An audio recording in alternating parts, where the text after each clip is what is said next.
더마카와 함께 시선 집중의 문을 열겠습니다. 어서 오세요. 네, 안녕하세요. 더마카입니다. 4936님이 오늘도 김뾰종님의 삐딱선 방송 잘 듣겠습니다. 네. 두 개를 섞어주셨어요. 뾰족하고 삐딱선 정신. 네. 박선희님은 월요일 새 아침도 시선 집중으로 시작합니다. 라고 많은 분들이 인사를 보내주셨는데 매주 월요일에는 저희가 촌철님들과 또 특별한 만남의 시간을 가지고 있지 않습니까? 예. 촌철님들의 먹고 사는 이야기를 제대로 들어보는 시간, 이름하여 여러분의 일상 안녕하십니까? 라는 제목인데요. 네. 지난주에 이어서 물가 얘기를 좀 해보려고 합니다. 난방비 폭탄, 전기요금 인상, 그리고 서울은 택시비가 올랐죠. 그리고 봄이 되면 시내버스 요금도 인상한다는 얘기가 나오고 있습니다. 네. 요즘 마트에 가보신 분들은 아실 텐데 과자값도 올랐고 생수값도 오르고 월급 빼고 다 오른다 이런 말이 좀 실감나는 요즘인데요. 여러분은 제일 힘들게 하는 물가가 어떤 건지 또 고물가 시대를 살아가는 여러분만의 지혜 공유해 주시면 좋겠습니다. 네. 짧은 문자 50원, 긴 문자 100원의 정보 이용료가 부과되는 문자 메시지 샵 8001 열려 있고요. 스마트 라디오 미니 게시판으로 남겨주셔도 좋습니다. 참여해 주신 분 중 한 분과 잠시 후에 2부에서 제이비와 직접 전화로 만나보겠습니다. 네. 자, 그리고 속보가 들어온 게 있어서 좀 전해드리겠는데요. 청보호가 지난 4일 밤 11시 19분쯤에 전복이 되지 않았습니까? 네. 그래서 승선했던 12명 가운데 3명은 구조를 했지만 9명이 실종 상태였는데 오늘 새벽 3시 22분경에 청보 내부 선실을 수중 수색하던 중에 실종자 1명을 발견을 했다고 하는데 사망한 상태였다고 합니다. 아이고. 일단 시신을 수습해서 신원을 확인하고 있다고 하는데요.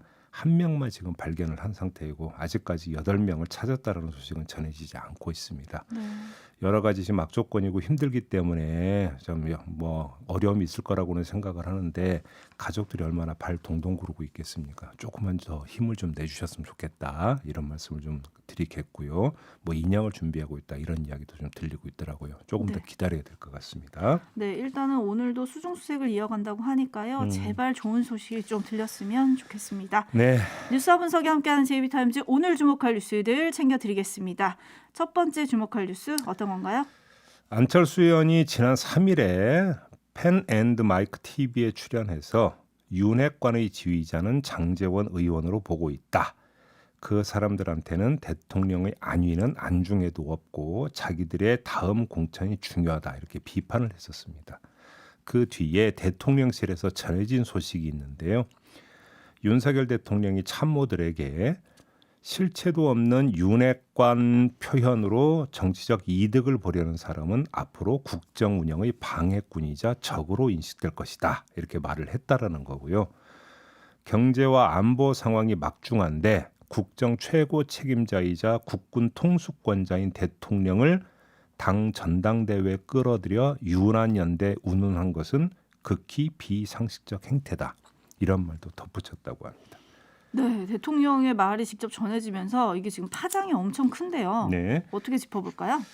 자, 뭐 바로 2부에서 안철수 의원과 인터뷰가 있으니까 이에 대한 입장은 그때 들어보기로 하고요. 여기선 이것만 체크를 하겠습니다. 도대체 언제적 윤핵관입니까? 윤핵관이라는 표현이 나온 지 하루 이틀이 아니지 않습니까? 그렇죠. 근데 이제 와서 정색하고 비판을 한다? 좀 그래서 주목할 점은 윤핵관이라는 표현에 대한 윤석열 대통령의 심기가 아니라 이제야 그 심기를 노출하는 이유, 오히려 여기에 맞춰야 되는 거 아닌가 싶은데요. 뭐 역시 경선 그리고 안철수 의원 이 두 가지 의원과 상관이 없으면 이제 와서 정색을 할 이유가 있겠느냐 이런 말씀을 안 드릴 수가 없을 것 같습니다. 네, 베들레헴 바이든님이 윤핵관이 실체가 없다고요? 전 국민이 뉴스를 통해서 보고 있는데요? 라는 의견 보내주셨는데 네. 어쨌든 왜 이제서야 심기를 노출하느냐. 지금 짚어주신 대로 경선 이런 포인트가 있다는 건데 그러면 윤한연대라는 말에 대해서 이렇게 발끈하는 건요? 그 이진복 대통령실 정무수석이 어제 정진석 국민의힘 비대위원장을 만난 뒤에 기자들 앞에서 이렇게 또 말한 게 있더라고요. 요거 마저 듣고 이야기 한번 이어가 보겠습니다. 안윤연대라는 표현을 누가 썼습니까? 그건 정말 잘못된 표현입니다. 대통령과 후보가 어떻게 동격이라고 지금 이야기를 하는 겁니까? 혹은 통수권자의 대통령의 리더십을 굉장히 흔드는 이야기입니다. 네. 왜 대통령을 선거에 끌어들이려 하는 거냐라는 취지의 발언이라면 그건 충분히 이해할 수가 있습니다. 그죠? 근데 제가 주목한 건 동격이라고 하는 단어인데요. 이진복 정무수석은 동격이 아니라는 거잖아요. 그럼 한번 이렇게 되물어보죠. 그럼 당 대표는 대통령의 부하인가요? 이것도 제가 볼 때는 말이 안 됩니다. 왜 그러냐면 윤석열 대통령이 공개적으로는 실제로는 어떤지 잘 모르겠습니다만 공개적으로는 당무에 개입하지 않는다고 분명히 밝히지 않았습니까? 그러니까 대통령은 당 운영과 관계가 없으니까 당 대표와 무슨 지휘, 지시, 명령권을 행사하는 위치에 있지가 않습니다. 그렇죠? 따라서 당 대표는 부하라고 볼 수가 없겠지요. 예를 들어서 장관이 대통령을 거론하면서 연대를 거론했다면 그건 말이 안 되죠. 장관은 대통령의 지휘를 받는 사람이고 대통령의 손발이니까. 그러면 당 대표는 대통령의 손발입니까? 그건 대통령이 총재를 겸임할 때 얘기 아닙니까? 근데 왜 정무수석은 동격이 아니라고 했을까요? 국정 최고 책임자이고 통수권자여서 그러면 이런 논리라면 여당 대표뿐만 아니라 야당 대표 또한 동격이 아니게 되는 것이지요. 그렇게 봐야 되겠죠. 그래서 이재명 대표가 그렇게 여러 차례 제안했던 영수회담을 안 받아들이고 있는 건가? 라는 생각도 해봤는데 그런 거 다 빼고요. 그러면 정치권에서 그리고 언론에서 입만 열면 얘기하는 협치라는 단어는 그럼 도대체 어떻게 이해를 해야 되는 겁니까? 협치라고 하는 것은 수평적 관계에서 모색되는 관계거든요. 그렇지 않습니까? 수직적 관계에서 협치라는 말 들어보셨습니까? 그죠? 그러면 협치라는 단어를 입에 올리는 정치인과 언론인은 대통령의 위상을 지금 폄훼하는 사람들입니까? 이건 아니지 않습니까? 요 점을 좀 지적하고 싶습니다. 네, 민병주님은 당대표 선거에 대통령실이 나서는 거야말로 좀 비상식적인 거 아닌가요? 라는 물음을 보내주셨고 어둠 속에 빛나는 별 먼지님 그리고 김영님 등 많은 분들은 단일화 없이 대선 이겼다고 생각하는 걸까요? 단합해서 선거 이겨놓고 이건 무슨 일인가요? 이런 의견들 지금 보내주셨고요. 그런데 저는 뉴스를 보면서 좀 그게 궁금하더라고요. 사실 김기현 의원이 초반부터 윤석열 대통령과의 친분을 과시하지 않았습니까? 네. 대통령과 만나서 식사한 것도 좀 노출이 됐었고요. 그리고 일부 의원들은 아주 공개적으로 언론 인터뷰를 통해서 윤심 100%는 김기현이다. 이런 얘기를 하잖아요. 근데 왜 대통령실이 이들에 대해서는 문제를 안 삼습니까? 그러니까 이제 표면적으로는 연대라고 하는 단어와 윤심을 받았다라는 표현은 다르다. 뭐 이런 거 아니겠습니까? 그럼 윤심은 나한테 있다 이런 얘기는 해도 되는 거예요? 윤심은 나한테 있다는 것은 마음을 받았다라는 뜻이니까 수평적 관계를 뜻하는 건 아니라고 해석을 했나 보겠죠. 근데 이것은 말 그대로 형식적 해석이죠. 그렇죠? 네. 지금 더마카가 저한테 이제 그 질문을 던지고 있는 것은 맥락과 실제를 지금 그러니까 그 질문하고 있는 거 아니겠습니까? 윤석열 대통령이 정말로 당 대표 경선에 전혀 관계를 안 하고 있는가? 이걸 지금 묻고 있는 거지 않습니까? 네. 뭐 촌철님들이 다 아실 것 같은데. 네. 그러니까요. 말 나온 김에 이분 얘기도 좀 짚어봐야 할 것 같습니다. 대통령의 멘토로 불리는 심평 변호사, 지금 김기현 후보 후원회장을 맡고 있습니다. 네. 이 심평 변호사의 발언이 또 주말 사이에 파장을 낳았어요. 간략히 추려드리면 지난 3일 페이스북에 글을 올렸는데요. 안철수 의원이 당 대표가 된다면 경우에 따라서 윤석열 대통령은 국민의힘 당을 탈당하고 정계 개편을 통한 신당 창당을 할 수밖에 없는 상황에 내몰릴 것이다. 오호. 이렇게 말을 했고요. 네.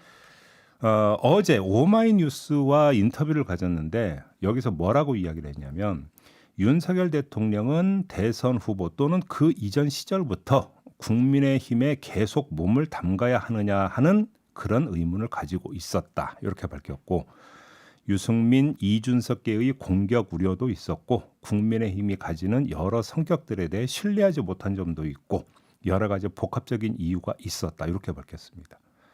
그러니까 심평 변호사의 말은 그동안 썰로 돌던 정계 개편 이야기를 대놓고 했다는 점에서 눈길을 끌기에 충분합니다. 네. 또 그만큼 곱씹을 대목이 여러 가지가 있는데 오늘 여기서는 딱 두 가지만 짚어볼 텐데요. 음으로 양으로 확실해지는 두 가지 발언이 있습니다. 두 가지 어떤 겁니까? 첫째, 이준석, 유승민과는 절대 함께 갈 수 없다는 점을 확실하게 확인해졌다는 점이 하나죠. 근데 이건 심평 변호사의 말만이 아니라 그동안 윤석열 대통령과 국민의힘이 보여준 태도에서 거듭 확인되는 거 아니겠습니까? 이런 태도라면 내년 총선에서 과연 두 사람에게 공천장을 줄 것인가? 거의 만무하지 않는가? 이런 예상은 얼마든지 해볼 수 있는 거고요. 그러면 갈라설 가능성이 그만큼 높아지는 거 아니냐? 이런 얘기로 연결이 되겠죠.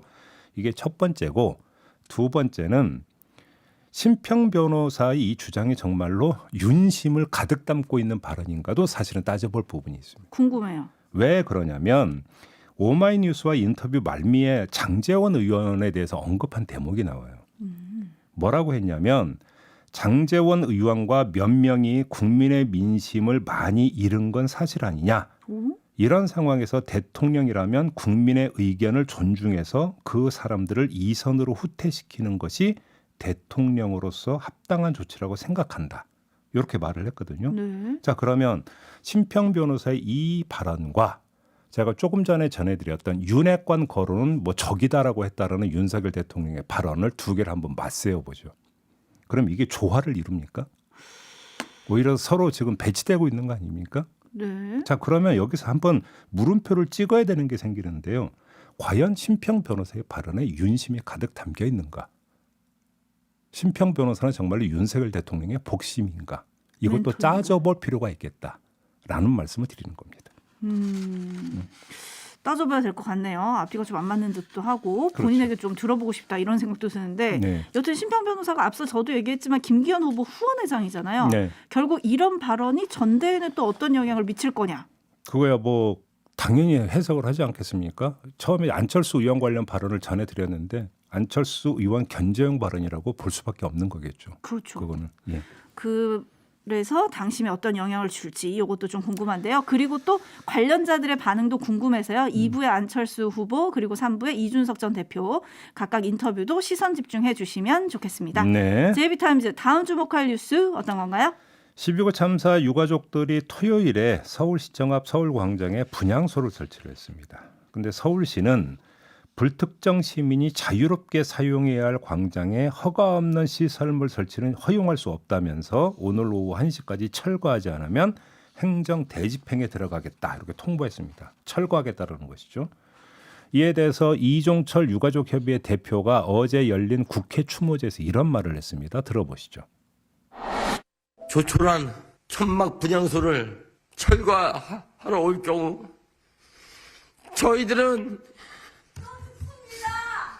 그 자리에서 전부 이 아이들 따라 갈 것입니다. 제2의 참사를 보게 될 것입니다. 아, 너무 가슴 아픈 목소리인데요. 네. 좀 어떻게 봐야 될까요? 이 말로 대신하겠습니다. 유족 측에 한 말이 있는데요. 위패 없는 정부 합동 분향소가 설치됐던 자리에 유가족들이 스스로 분향소를 세웠을 뿐인데 뭐가 문제냐 이런 말을 했거든요. 네. 다시 말해서 그 자리에 정부 합동 분향소가 설치된 적이 있었다는 겁니다. 굳이 부연 설명하자면 분향소가 혐오 시설일 수도 없고 시민 불편을 초래할 수도 없다고 보는 거죠. 그리고 이렇게 보는 근거가 뭐냐면 바로 그 자리에 정부 합동 분향소가 설치됐다라는 사실인 겁니다. 자, 그러면 정부 합동 분향소는 되고 유가족들이 직접 세운 분향소는 안 된다는 이유를 밝혀야 되는 거죠, 서울시가. 도대체 뭘까요? 저도 정말 듣고 싶은 거고요. 그리고 더 근본적인 문제가 있지 않겠습니까? 제대로 된 추모 공간 아직도 설치가 안 되고 있지 않습니까? 이게 근본 문제잖아요, 사실은 따지고 보면. 네. 여기까지만 하겠습니다. 이응님이 추모도 못하게 합니다라고 해주셨고 물프레님은 유족들을 위해 모든 행정편이 제공하겠다던 오세훈 서울시장님 어디 계십니까?라고 물어주셨는데요. 네. 정말 어디 계실까요? 오늘 어떻게 될지 오후 1시 시선 집중해야 될 것 같고요. 네. 어제 국회에서 여야가 참석한 또 추모제가 있었거든요. 여기서 또 여야가 어떤 말을 했냐면 유족들이 요구한 분향소 설치, 특별법 제정, 진상조사기구 설치 이런 것들에 대해 협의할 것을 약속했다. 라고 했습니다. 아니 이 얘기 나온 지가 어제 오늘도 아니지 않습니까? 네. 뭐 근데 이제 협의하겠다고 또 이렇게 그러니까요. 얘기합니까? 전 또 이 뉴스를 잘못 보고 예. 국회가 이걸 해준다는 줄 알고요. 합의했다고 속보를 보고 오 이랬는데 협의할 것을 약속했다고 하더라고요. 네. 어쨌든 지금 임시국회 또 진행이 되니까요. 제대로 이행할지 저희가 계속 시선 집중하겠습니다. 네. 뉴스와 분석이 함께하는 JB타임즈 다음 주목할 뉴스 어떤 건가요? 동아일보가 국민건강보험공단 자료를 그 기초로 이제 이런 내용을 보도를 했던데요. 좀 잠시 전해드리겠습니다. 2021년 출산 건수가 25만 7,202건이었거든요. 근데 그해 유산 또는 사산한 건수가 9만 2,200건이었다고 합니다. 그러니까 유산 사산 건수가 같은 해 출생 건수의 약 3분의 1에 해당이 됐다는 겁니다. 근데 이 3분의 1이라고 하는 수치가 2021년에만 나타난 게 아니라 최근 5년간 거의 비슷하게 나타났다고 합니다. 생각보다 엄청 지금 높은 건수 아니겠습니까? 그런데 2010년부터 2021년까지 유산, 사산, 조산으로 산재 보상을 신청한 여성은 모두 몇 명이었는 줄 아십니까? 딸랑 19명이었다고 합니다. 너무 적은 거 아닙니까? 1년에 2명도 안 되는 수치가 되는 것이죠. 그리고 신청 말고 승인된 수치를 보면 19명 가운데 8명, 절반에도 미치지 못했다. 이런 이야기가 되겠습니다. 의미하는 바를 좀 짚어봐야겠는데요. 그러니까 가임기 여성의 절대 다수가 일하는 노동자죠. 그렇지 않습니까? 그런데도 유산, 사산을 개인적 원인으로 치부하고 있다라는 해석밖에 안 되는 겁니다. 그러니까 작업 환경, 그다음에 스트레스 이런 것과 유산, 사상과의 상관성이 충분히 있을 수도 있는데 그냥 뭐 그 임산부가 몸이 안 좋아서 몸이 허약해서 유산했나 보다 이런 식으로 넘어가는 경우가 거의 태반이라는 이야기가 되는 거 아니겠습니까? 더구나 이 상관성에 대한 연구가 극히 부족하다는 얘기로도 연결이 될 수가 있습니다. 연구 결과가 충분하다면 이에 대한 인식이 많이 퍼졌을 것이고 따라서 산재 신청 건수가 딸랑 19명에 국한될 수는 없는 거 아니겠습니까? 그러니까 이에 대한 인식도 많이 부족하다는 이야기가 되는 거겠죠. 장시간 노동, 극심한 스트레스 이게 산모에 어떤 영향을 미칠지 이걸 누구나 추정할 수 있는데도 실제로는 거의 연구가 안 되고 있고 입길에도 오르지 않고 있고 그러다 보니까 산재 신청을 안 하고 있다. 이런 이야기가 되는 거거든요. 우리 사회가 돌아봐야 될 또 하나의 어떤 중요한 점을 지금 제기를 했다. 이런 이야기가 되겠습니다. 산재 인정 여부는 그다음 문제라는 것이죠. 사실은. 네, 많은 분들이 이걸 또 저출산 대책이랑 연결시켜서 지금 의견을 보내주고 계신데요. 문제는 아이 낳기 좋은 나라가 되고 있느냐 여기에 대해서 좀 나라가 생각을 좀 해야 되지 않겠냐. 그리고 임신과 출산을 개인의 일로 치부하는 시대는 이미 지나지 않았냐. 촌철님들이 이런 의견들을 좀 많이 보내주고 계시네요. 물론 뭐 유산 사상 건수가 모두 다 그 출생으로 이어진다면이라고 하는 어떤 가정은 약간은 좀 비현실적일 수도 있겠죠. 네. 그렇죠. 하지만 출산 건수가 그러면 조금이라도 더 늘어나는 것은 분명한 사실이라고 봐야 되지 않겠습니까? 유산 내지 사산을 했다는 것은 그 전에 임신 의지를 가지고 임신을 했다라는 이야기가 되니까 그런 거 아니겠습니까? 그렇죠. 그러면 어떻게 보호할 것인가라고 하는 것은 우리 사회적 과제죠. 네. 개인이 그러니까 감당해야 될 그런 성질의 문제가 아니라는 것입니다. 네, 헨젤과 그레테님이 출산율 문제가 앞으로 대한민국 경쟁력인데요. 에휴라고 한숨 보내주셨고요. 토토로님은 산재 승인 문턱이 너무 높은 건 아닌가요? 라는 질문. 그리고 역풍이다님은 지인의 딸이 현재 임신을 했는데요. 단축 근무를 하려면 동료들에게 미안하다는 말부터 하더라고요. 그러니까 아니 임신하고 가서 눈치를 봐야 되는 그 현실이라면 누가 임신을 하고 싶겠습니까? 그러니까요.